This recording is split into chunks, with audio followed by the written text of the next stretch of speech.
Hey, thanks for checking out another episode of Triple Play. Don't forget to like and subscribe, and don't forget to support those that support us. We want to thank Brookes Bible College. Brookes Bible College is a Christ-centered Bible college here in the St. Louis area. If you are looking to grow in the Lord and get into ministry, or if you're a layperson just wanting to get to know God's Word better, consider taking classes at Brookes Bible College. Their goal is to get you in ministry with as little debt as possible and to give you a great education for the cost. And you'll be equipped to pastor, you'll be equipped to counsel, and you'll be equipped to teach God's Word when you graduate. Guaranteed, promise, and you'll love it. Great professors, great staff and faculty, and just everybody there. You're going to love it if you consider Brookes Bible College.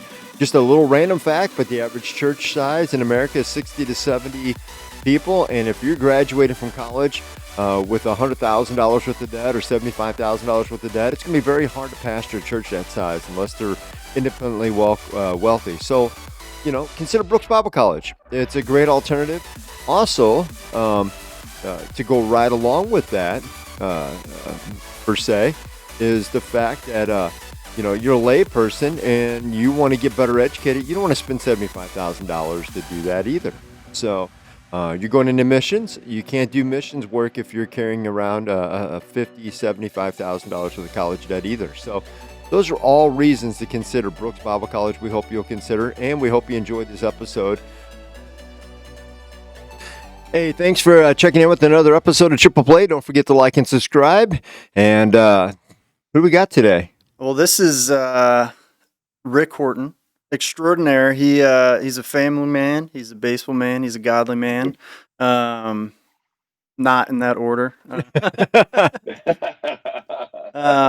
Hopefully. But yeah, he's been around the block. He's with the Cardinals. So it's an honor to have you on. Just because of I know you, the man you are, the work you put in daily. You're very mindful. You're very mindful man, and that's a lot of what I'd like to talk to you about today. Obviously, baseball is going to be an aspect of it, but I think people listening want to know you and who you are, and things about you that maybe haven't been brought to light yet. Yeah, exactly. How long have you known him? Because obviously there's the relationship with your dad there. I have to imagine you've known him a long time. I would say Rick's known me longer than I've known Rick. Okay. That's exactly right. Exactly right. Yes. So I've known Scott honestly since he was born. So we had several kids on the team I was on born the same year, including my daughter, who was our first. And so there's several, Worrells and Lawlesses and kind of teammates of ours that, I've always thought that Scott's like my nephew in a lot of ways. We're family, and baseball is, Scott, as you know. You travel around a lot. You kind of get connected to your teammates, and so in a very real way, the guys from those Cardinal teams in the '80s are my family. Yeah, yeah. You were a very familiar face. Your family, your home. And then those guys that you talked about, the Worrells, those guys, you guys kept in touch for a long time. You still, I would imagine, do. You guys had card games and family events. So, he knows me better than I know him, I'd imagine. That's awesome.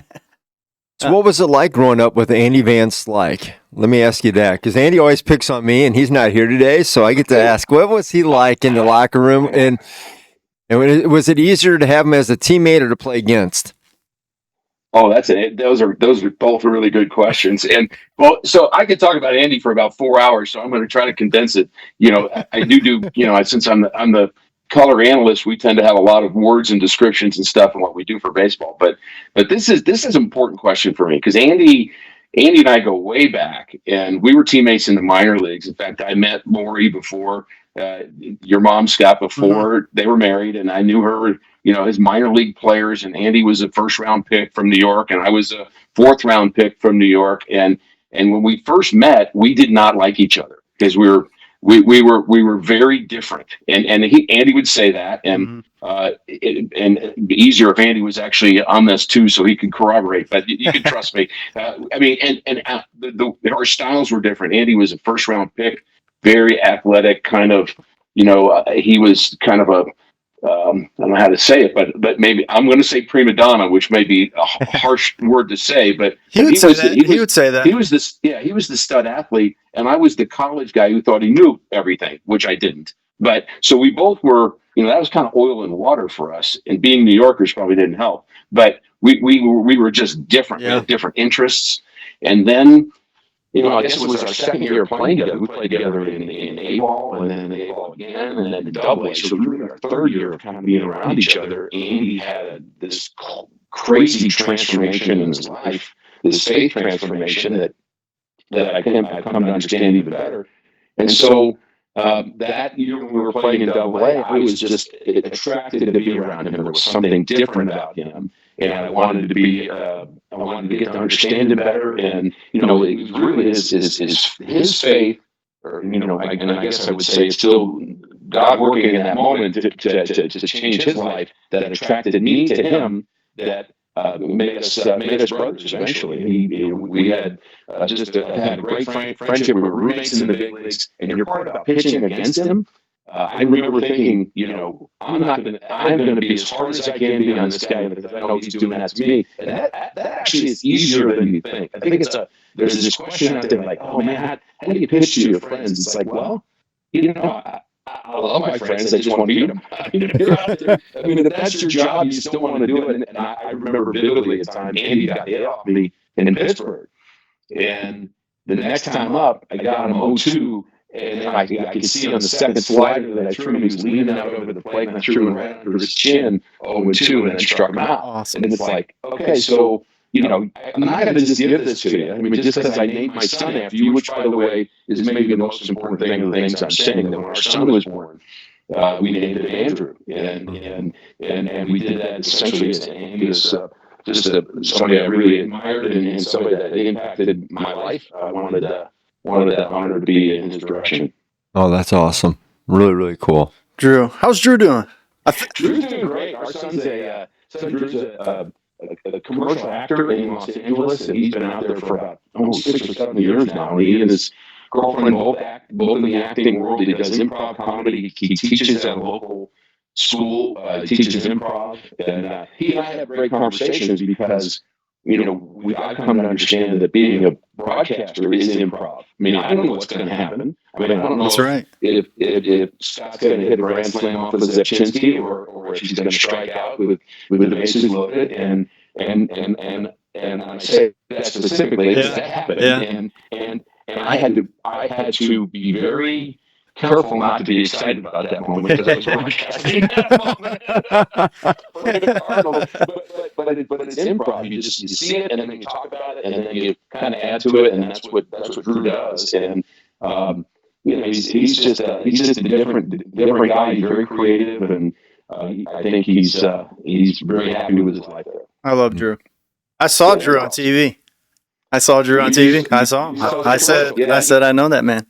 Yeah, he's been in every. Yeah, he's been in a few movies that and he always says I was not in the movies. He was just an extra in it. Sure. We recognize him, and every TV show you can imagine, he's had a small little background part in it. But he's starting to get some national commercials now, so that's kind of going in a good direction. Yeah. Well, praise God. That's awesome. Yeah, it's cool. Yeah. Well, you're in Colorado. The season is winding down earlier than I think everybody wanted it to from the start of the year. But talk about that. Is that a different mindset, like preparation as far as what you have to do to talk about? Obviously, I would imagine you're talking about the game a little bit less, maybe a little bit more about things that are going on currently and in the future. Yeah. And that's the challenge, Scott, because, there's some things that, you don't know what you don't know. So, I can speculate, and we know that in the sports world, everybody's got an opinion, which is part of the fun of it. If you go to social media, everybody knows what Cardinals should do next, and everybody, but there's a lot of factors, including economic ones. So, it's always easy to spend somebody else's money. And so I have to be careful not to go too far in the speculation part, but you still have to. So I feel like I'm in the, I guess when I was in 25 years of being the director of the Fellowship of Christian Athletes, I was in the hope business in a different way. But this is the hope business too. When you're trying to communicate the Cardinals, is that it hasn't been great the last 2 years, better this year than last, and I think they're gonna make some changes. So I can say that without being specific about it, and still try to bring the game, that particular game. There's always something about every game that is unique to that day. That some you may never, like here's a rookie, Brady comes up and pitches. Who's that guy? Tell me about him. Where's he from? How does he get this chance? I mean, there's always a story behind that you try to kind of bring out to make it interesting. But you do have to look forward, because this has been the losing seasons or the non-playoff seasons, let's call them that, seem to be longer than the other ones for sure. Absolutely. Is there an aspect of the Cardinals that you look at and say, man, I really hope they focus on that, like pitching or hitting, or is there an area that you're seeing that, just as a broadcaster, that you think, you see that they need to maybe focus on? Yeah, yes. I was going to say, sorry, I'm going to cut you off. I would say of everybody in the stadium, throughout the whole year, manager, I would venture to say you have one of and if I ran a team, I would ask the person who watches the game and talks about the game on a daily basis from the best view to see everything. Like, you have a very good insight of what's going on. Well, I appreciate that. And, being around it for a long time too. I mean, I've been in baseball for, a lot of years now. I don't want to do the numbers, but it's in the in the mid 40s somewhere, but in professional baseball. So, and, so you see things, there's nothing new under the sun in some ways. And what I think is new in baseball right now, and it's a Cardinal thing. So the one thing you're asking, I think it's not just a Cardinal thing. It's more pervasive than that, is as I feel like minor league players are not being finished before they're big leaguers. So what I mean by that is I don't think they're drafting the wrong guys. I don't think they're developing them incorrectly, although there's some things I would do different with pitchers. But I feel like when you get up there, there's this hurry to rush them to the big leagues to either sell tickets or because everybody knows about who all the minor leaguers are now. 30 years ago, you wouldn't know who the top 5 prospects were for the Cardinals. I would venture a guess, no one in St. Louis had heard of Andy Van Slyke until he got to the big leagues. That may be an overstatement, but that's probably true. Yeah, they wouldn't be like they would be splashing number one pick. No, he's just a guy in the minor leagues. But now, the second we draft them, we know everything about them. We know their shoe size and their dental records, and so we're promoting these guys so much that people get. I want to see him. I want to see him. I want to see Mason Wynn. I want to see JJ Weatherhold. I want to see and so it's like, okay, I want to see Tink Hence. Well, do you? He's not ready yet. Go to the minor leagues. Go see him. Exactly. That's a great point. Yeah, they got ballparks too. Yeah, they have one in Springfield, very close. That's right. But I think the finishing of the product, because the big leagues is different than the minor leagues. We all, they can understand that. But what's that making the guy ready? What's that? So the guy's a good player in AAA, but we know he can't hit the slider down and away. And you get to the big leagues, that's all you get, sliders down and away. They're just going to be merciless to you. And that's because they have more information about that, and it doesn't take long for a big leaguer to throw it where he wants to, and then you're gonna struggle. And so I think that's the thing we have to do, is that last piece of development that's hard to do at the big league level at big time speed. What we used to do, and Scott's dad would have been one of the guys that did it. He went to instructional league 3 or 4 times as a minor leaguer, and he learned the game and learned details by going to instructional league. I went to winter ball, which was the equivalent of that, of competing against big leaguers, finding out what I couldn't do, covering that weakness, and still maintaining my strength. And I think that's what we're missing. And so I feel like somebody's got to be in charge of that. Just finishing the minor league product. That was a huge part of my development. I went to instructional league for 6 straight years, and every year I learned one thing different. and it accumulated over 5 or 6 years.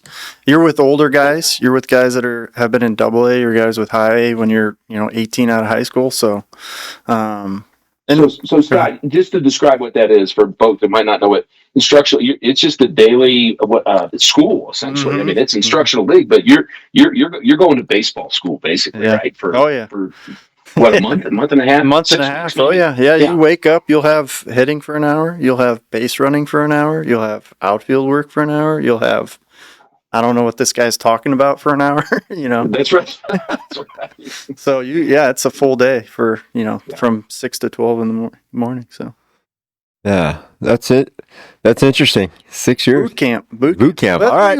That's how you learn how to tough out the season. I mean, you're getting into September, so I played into September for 5 years. I mean, so.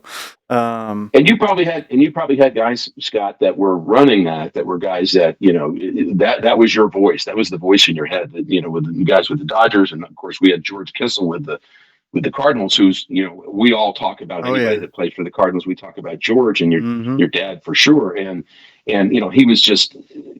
Dave Ricketts would be another one. Guys that were just, great coaches that you just would absolutely pour into. What happens now is season's over. Everybody goes home. Yeah. They go to their own personal coach in their own personal place, and they're silos in a way. Mm-hmm. And maybe they unlearn things that the Cardinals are trying to teach them, and then they relearn it in a different way, and they try to bring it back and try to. That's exactly what happens. Yeah, that's exactly what I had. Crash Davis, I had Gene Kleins. It's like you could just anybody, and everybody has it. Every organization has groups of people that would be willing to do that. Yes, and it's so beneficial.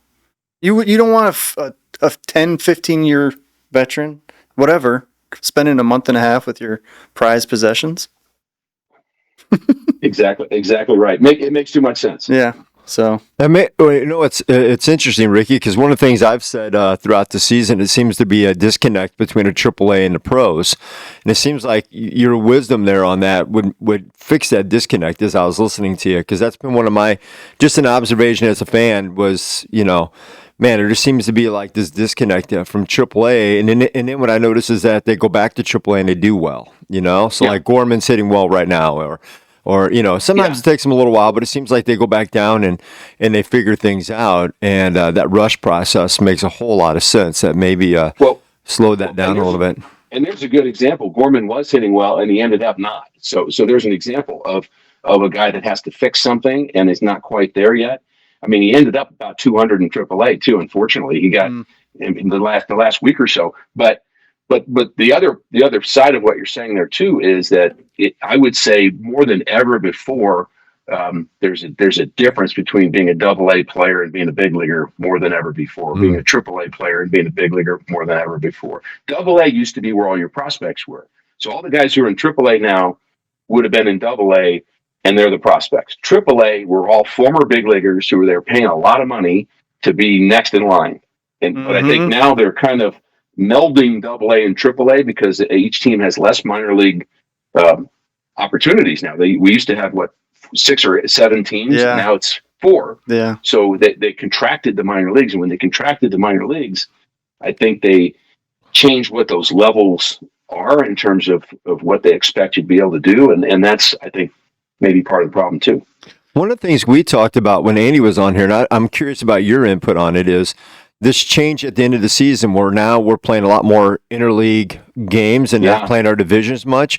So you're not seeing like the fight to the end. It used to be almost every division except for a couple blowouts would be fighting to the end. I think there's only one now, this year. And it seems like you're not in the rivalry seems to be like, I don't hear near as much of the Cubs suck right now because, like that it just seems like that's kind of gone away with that change. What are your thoughts? Yeah, no, I think that's 100% right. So, we just played the Cleveland Guardians, who, I got to get used to saying that right still. I'm still don't want to make that mistake and get yelled at. Yeah. But there were 4 guys in their lineup I never heard of. I mean, I'm watching baseball, but I don't know who they are. And they're good. I mean, they're really good. They're maybe the best team in the American League. They have 1 game behind what the Yankees have, and so they're good. And yet, you play a team and there's no familiarity. I always think about when the Cardinals played the Cincinnati Reds, and Tony La Russa was the manager and Dusty Baker was the manager of the Reds. You had intrigue, man, before first pitch. I mean, who's going to yell at who? What's going to? I mean, there was like something going on there. But we're trying to figure out who they are. But here's the thing that I want to say about that is not only does it change the nature of rivalry stuff, but it also changes the work of the player and the coach. I mean, they have to spend so many hours because baseball's become very analytical, obviously, and that's not a bad thing. But the burden of that falls on the coaches. That now it's like, okay, how do you pitch Andres Jimenez, who I don't really know very well? What is he vulnerable to? What kind of defender is he? Will he swing at the first pitch? Does he move the runners over? Does he have power? Can he hurt you? Where's his hot zone? All those questions. Somebody's got to figure that out. So that the length of a day now for a big league coach is twice what it used to be, and they're getting to the ballpark at 1 o'clock for a 7 o'clock game. And this happened in football. Joe Gibbs told the general manager, they won the Super Bowl whenever that year was, and Joe Gibbs in the '80s, early '80s, I think. He told the general manager, and he found out that he'd been sleeping at the practice facility and never going home. He just works all night long. So then every general manager went to their coach and said, "That's what you're doing now," because it opened up this door of more and more and more. And so, with technology being more rampant in the game, it creates this need to study more. So that's what everybody's doing. My classic example of this is, and I'll say it on the air, kind of half impishly. A pitching coach will go out to talk to a guy when there's a pinch hitter. So Matt Carpenter pinch hits for Lucan Baker. You got to go out now and talk to the right-hander about Matt Carpenter. What I will say is, did you forget what they said in the team meeting about how to pitch? I mean, did you not know that Matt Carpenter would pinch hit for him? And everybody knows that. Why do you have to go out and talk? I just don't get it. And it just seems like it's just like overkill of information. And baseball is a field game. It's an art. I mean, it's like standing over Vincent van Gogh and saying, "Are you sure you want to use that color here? I mean, maybe you should use this color. Let's talk about that color that you're going to paint in that corner." What's that figure? It's like, let the artist be an artist. And yes, you train them, but then you have to let them go once the game starts, in my opinion. I wish technology was less a part of the game during the game, not before the game, but during the game. Yeah, you mentioned improv earlier, and I've heard Don Mattingly talk about he loves live plays or live theater because it's improv and it correlates to baseball so much. I mean, you're on the mound, you're improving. You're at the plate, you have a plan, but you have to improv. You have to. I never heard him say that. I actually met his son at your wedding, as I'm thinking about that. Preston, years ago, but Don Mattingly, I've always admired him, and still admire the heck out of him. I think he's, you don't throw out the preparation, you don't throw out the information, but then you have to know it. I mean, as the way I say it is, and I think this is maybe a slam on our culture too. I mean, we used to, there's a thing about, you can know something and then you can know it and apply it, and we call that wisdom, right? So there's knowledge and there's wisdom, and we would say wisdom's more important than knowledge. Well, we're not even in knowledge anymore as a culture. We're in information. We don't really know as much as we used to know. We just know how to find it, right? So we can retrieve it. It's like, what's the capital of North Dakota? Nobody knows. Like, no, let me Google it. You don't know it anymore. Not that that's a big deal, but the point is, if you're operating in retrievability before knowledge, before wisdom, you don't have time in the batter's box to go from A to Z on that. You just don't. Yeah. It has to be internalized. It has to be felt. It's too late by that time. And I see guys that look like they're stuck in that they're, even pitchers, like they're processing this and like they want to Google it, and then it's like, no, you got to throw the pitch. You got 10 seconds to do it. So let's go. And I think that hurts some of the artistry of the game. Yeah. I think what you described, I saw a lot from Nolan this year. He seemed like he was like somebody you just needed to like smack him in the face and like, hey, just swing. Just try to murder the ball. Just try to murder the ball. That's it. Just try to murder the ball. Yeah, overthinking it, trying to overcomplicate. You can see it. You can see people that are like. But I think we were talking. We had Adrian Gonzalez on not that long ago, and one of the things he mentioned is that he knew that the analytics were starting to take over from the feel of the game when they were trying to swap you in for him in Colorado for a game against a pitcher you never could hit against, and a pitcher he was one. I think 1 for 17 or something. It was the lefty from the Rockies. Yeah. And I even told the coach before the game, I was like, hey, just so you know, like, I don't see this guy at all. I don't know what it is. Yeah. And Adrian's like, I don't, it's done. Baseball, it's like, it's on. Yeah, he was, and he'd been hot. He was on a hot streak and knew that guy. He'd been really good against them. So, in that moment, things had changed. So that's the thing. That's the thing about information too. And I actually studied engineering in college. So when I hear a number, I want the number to mean something. So I'm a numbers guy. So when somebody says, let's say Scott Van Slyke was 4 for 7 against his left-hander, let's say, or 4 for 17, or 4 for 27 even. But in the last 2 weeks, he was 4 for 4 against him. That means more to me than the other number. And so when you look at a number, like what are you imputing into that number? What are you deriving from that number? And I think sometimes we don't really get the full picture. And the other thing I would say is people would say, well, Darryl Strawberry is 2 for 7 against you. And I said, no, he's like 2 for 80 against me, because I pitched against him in Double-A like 15 times. And I know this guy. I mean, this is, and so the Double-A numbers aren't in that, right? Just the big league numbers. And so I have more for winter ball or instructional league, or so there's a whole. It's such a small scoop of info, really. And it doesn't tell the full story to me, and also doesn't tell the story. How do you feel that day? I mean, is your slider working? I mean, if my slider's not working, I can't get Darryl Strawberry out, or either of you two guys ever. So it's just not going to happen. Yeah.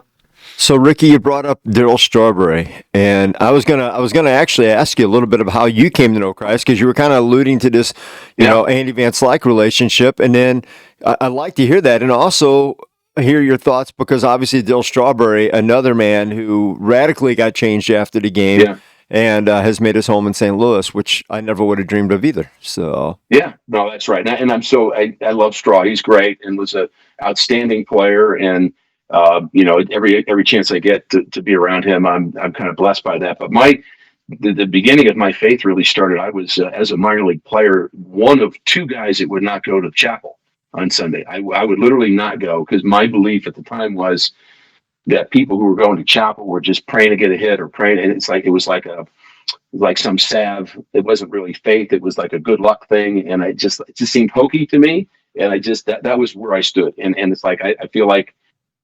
the smarter you get, the more you can realize life.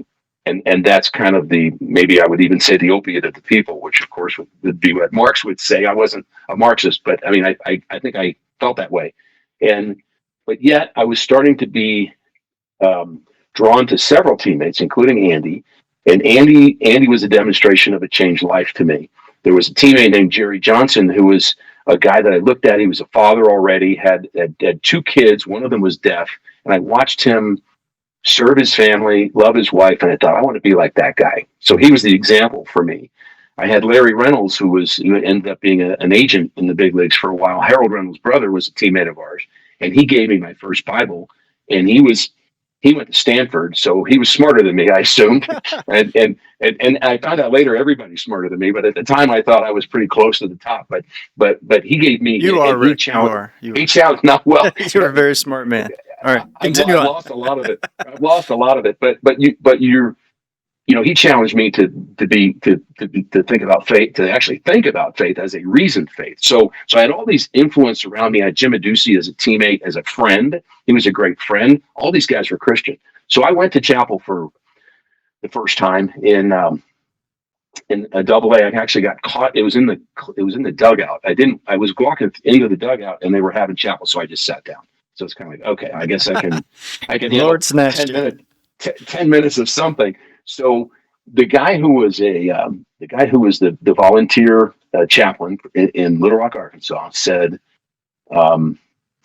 he said, does anybody, can anybody quote John 3:16? It's very pivotal to our faith. And I found out later that this chaplain went to Virginia Tech, so I should have already not liked him because I went to Virginia. So we were already kind of at odds with each other. And I'm also in this lion's den of these Christian people. And so he says, does anybody know John 3:16? And I just thought, oh man, I didn't know we were going to be questions and answers at this thing. I thought I could just sit down. Don't ask me. Don't be asking this question. And so the guy next to me stood up and he recited John 3:16. For God so loved the world, we know the rest. And it's like, wow, that's pretty amazing. And the guy next to me he stood up and said it. He was our 10-year-old bat boy that stood up and said it, and who happened to be in the chapel. And he was right next to me, and I looked at him. His name's BJ. And I looked at him and I thought, that guy knows something I don't know. And I'm not nearly as, it was the most humbling moment of my life, I would say, to realize that there was a whole lot I didn't know. And to have a 10-year-old speak this truth with such authority and such confidence, and I'm just kind of cowering next to him, hoping somebody doesn't call on me. That was profound to me. Now that's just the start. That is a thing. I mean, God was kind of working on me in a lot of different ways, and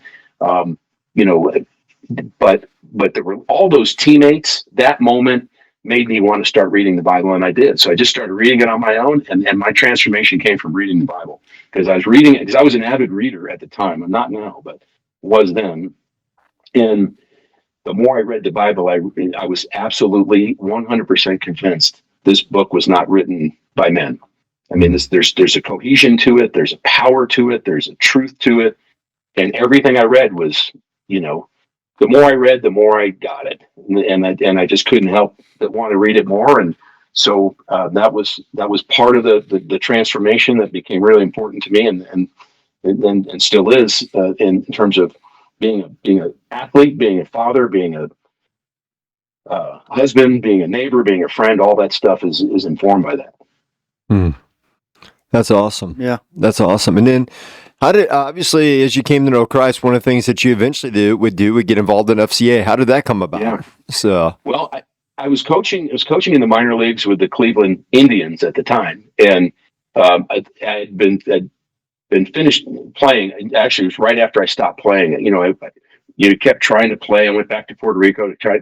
Scotty, the deal. You just gotta play it out, man. And so I'm playing it out, and I always say that I retired at the exact same time that 30 teams wouldn't give me a job. So that I don't know if I really retired or I just was shown the doors. But the Indians said that they wanted me to coach. So I coached in Kinston, North Carolina. Was running instructional league of all things with the young pitchers, and just thought that's what I was going to do. I wanted to be a big league coach. And then I was walking along the beach in Florida after one of our instructional league days, and I stopped right in the middle of walking, and like a it was an epiphany, whatever you want to call it, leading, whatever you want to call it. I said, I can't do this. I love doing this. This is awesome, but the carrot's not big enough. I just missed my daughter's first month of school. I can't do this right now in my life. I'm not doing it. So I had to tell Dan O'Dowd, who was running our minor leagues, that I wasn't going to continue. And I came back to St. Louis, and that's when the FCA opportunity was coming open. Walt Enoch had been the director of FCA. I'd been on the board, had been a volunteer, and Andy and I had been in Bible study with Walt for, I think we got to 35 years, something like that. Every Tuesday morning we'd meet for breakfast, and Walt would take us to the scripture. Morrell, Daly, Andy, me, others, Mark Arns, some football guys. I counted, we had 100 former players, one time or another, were involved in that Tuesday morning Bible study. I mean, That's tennis crazy, guy, golf guy. I mean, it's great. It really is amazing. A lot of the Rams guys would come. So, but I was going to say, Andy McCollum loved it. Oh, he would always talk about how that was awesome in his life. Andy's my buddy, and Adam Timmerman would be another one. The other brother was also involved in that. We love it. That story. We heard that story. Yeah. So, but yeah, no, they're wonderful guys. But that was very meaningful to me to be taught by Walt. But when Walt was going to retire, that became an opportunity. I also wanted to be the coach at Wash U. I wanted to coach smart kids in baseball and tell them about and influence them in matters of faith in some way or another. That's what I wanted to do, because that was my story. I mean, that's what Larry Reynolds and others did to me. Showed me that, faith is not. I don't like the word blind faith. I understand that. I think it's a reasoned faith. I've read a lot of Francis Schaeffer, and I think that there's reason that comes involved in what becomes a leap of faith. Yes, because it's not everything that we can know, but it's reasonable. It's not hokey. It fits, and it's right, and it's true. I mean, truth is not abstractly true. It is true experientially, and I think that's what I wanted to do at Wash U, and I didn't get that job. I was so bummed. I was like, I want to be and I came in second, which is that's crazy. 85 and 87 too. But so that's when I decided to do the FCA. Take that role on, and that came with some thoughts, some prayer, and some consideration, because it was a labor of love for a long time. And I still actually am connected with FCA, and hope to be for a long time. That's awesome. Yeah, I love McCollum would take me to all the auctions every November, and I got lots of good memorabilia. So over the years, that's awesome to help out FCA. But yeah, it's fun. That's fun. So, and how did that transition into being a broadcaster? Because somewhere along the way that kind of happens. It did. Well, that's interesting, because as part of my FCA role, I was the chaplain for both the Rams and the Cardinals for a period of time. I was a co-chaplain with Walt, and I was the chaplain. I led the Bible study for the Cardinals for about 10 years.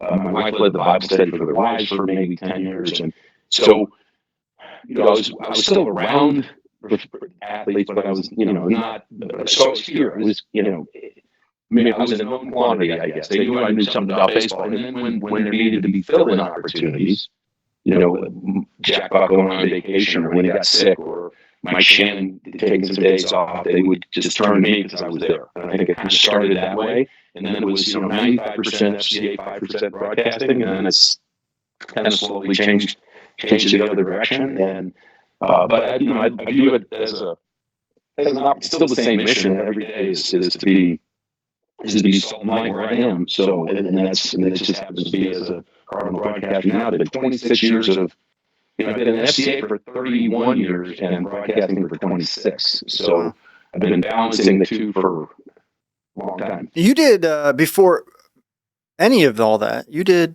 Toyota commercials, correct? I did. Yeah. I'm still doing that you are. Yeah. Yeah. No, it's kind of interesting how you just, so there's always, I always feel like connection is my favorite word. So my friends at SeagerToyota.com, on I-270, or on Olive Boulevard, just west of I-270. I know all that.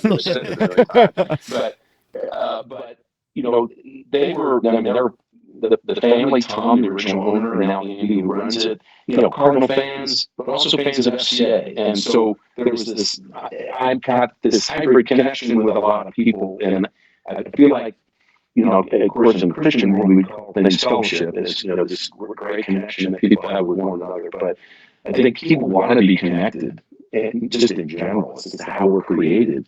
And it's my favorite word. When I feel like that's what I like doing in places, just kind of being glue for a team of people, just to feel a sense of belonging and to feel a sense of place to be heard. And that's what FCA Hub is, frankly. We've always described it that way. If high school students are meeting together talking about their faith, they're empowered by each other. They're challenged by each other. They grow. It's like being on another team, and it's a team of Christian athletes in a school that you don't want them to be silos there, because it's a tough battle if you're doing it by yourself. And I feel like life is like that. So anyway, that's one of the things I enjoyed about this hybrid vocation I had over years.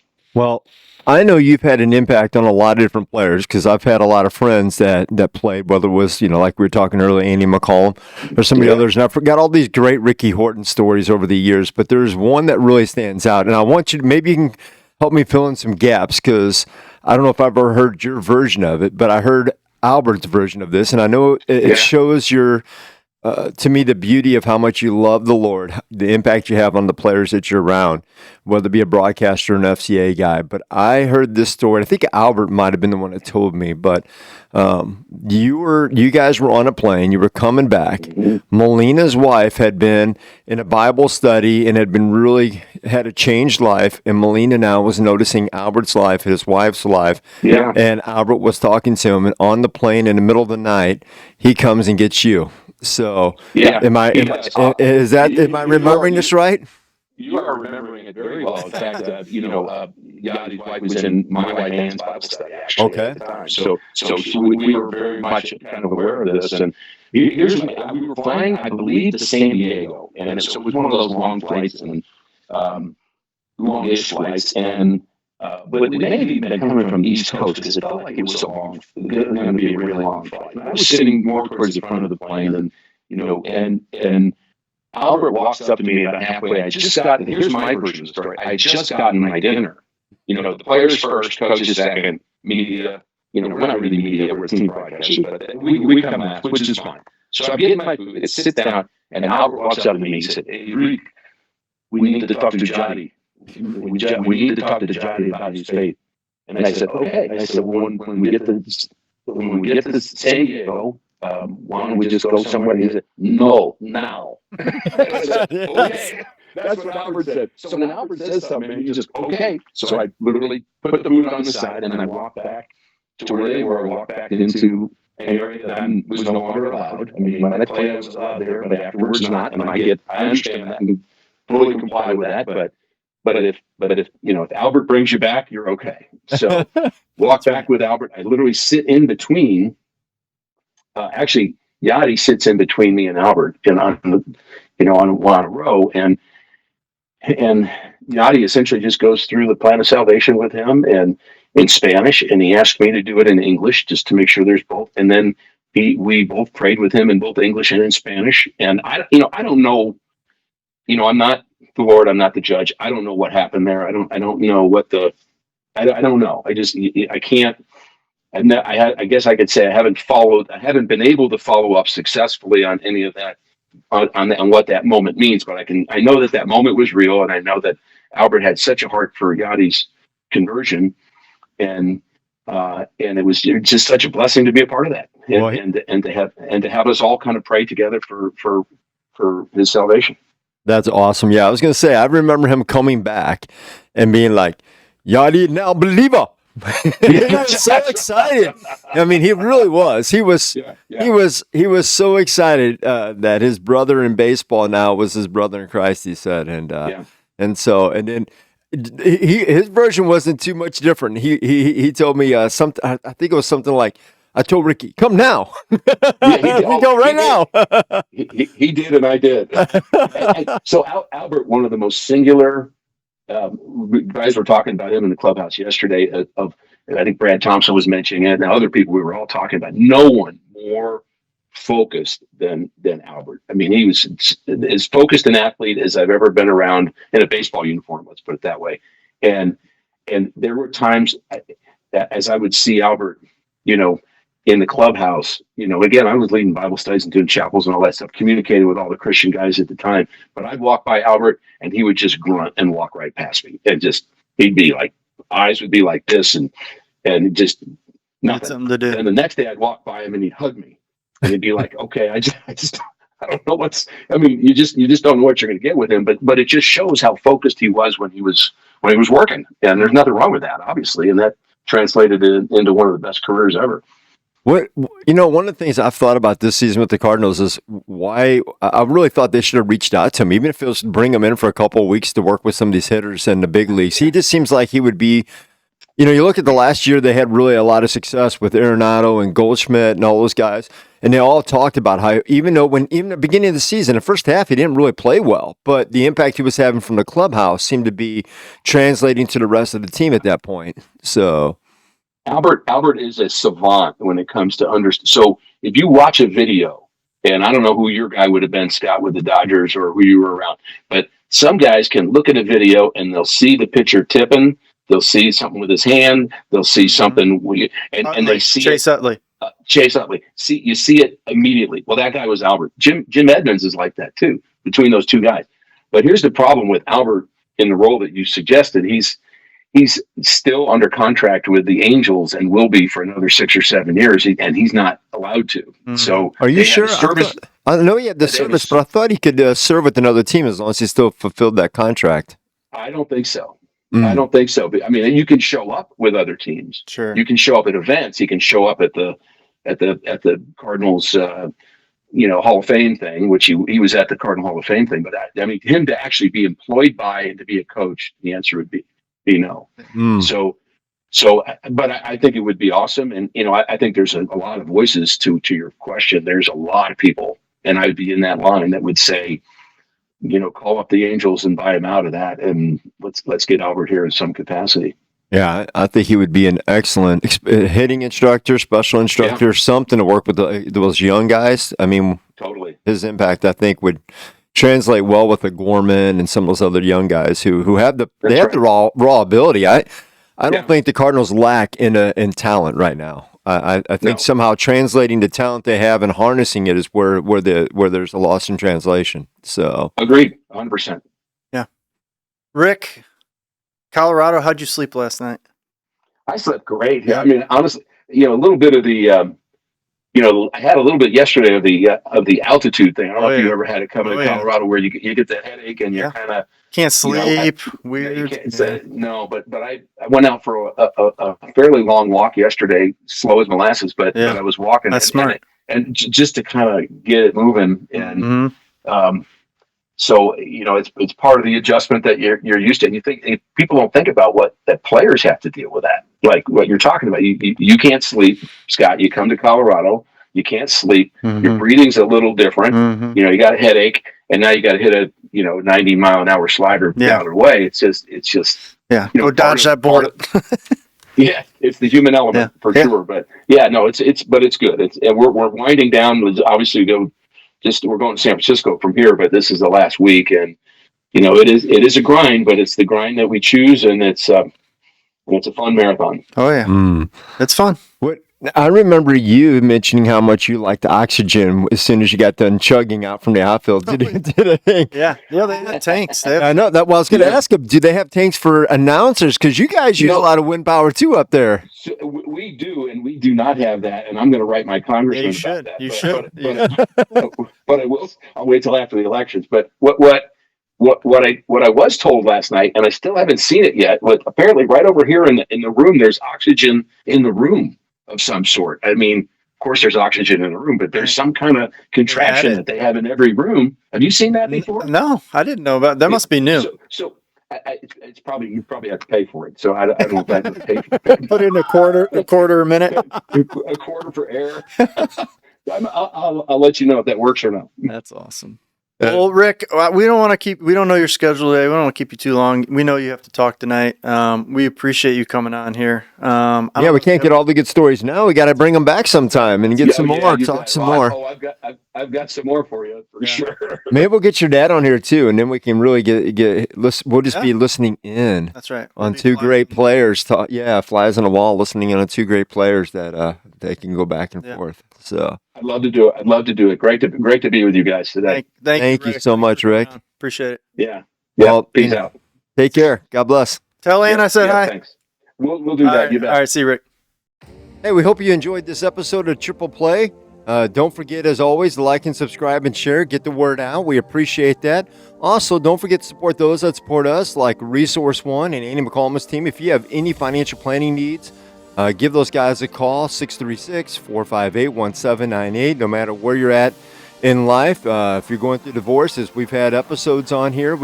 They've got people who can help you prepare for that. If you're retiring, they got people who happen help you for that. And if you're young and just trying to get started, trying to figure out what's the best first step, they've got people for that. So consider Resource One, Andy McCallum and his team there, 636-458-1798. Also, Chris with CS Design, they do our intro or outro. They do the logos. They're wizards at graphic design. They're wizards with all things, I call it technology related or social media related. Give those guys a call. Chris is great, 573-436-3717. And lastly, don't forget, if you have any insurance needs, give Jeff Earhart at 314-821-5333 a call, and those guys would be glad to help you at State Farm with your insurance needs. So State Farm, Jeff Earhart's agency, 314-821-5333, or Jeff. And we appreciate your support as always, and we'll catch you next episode.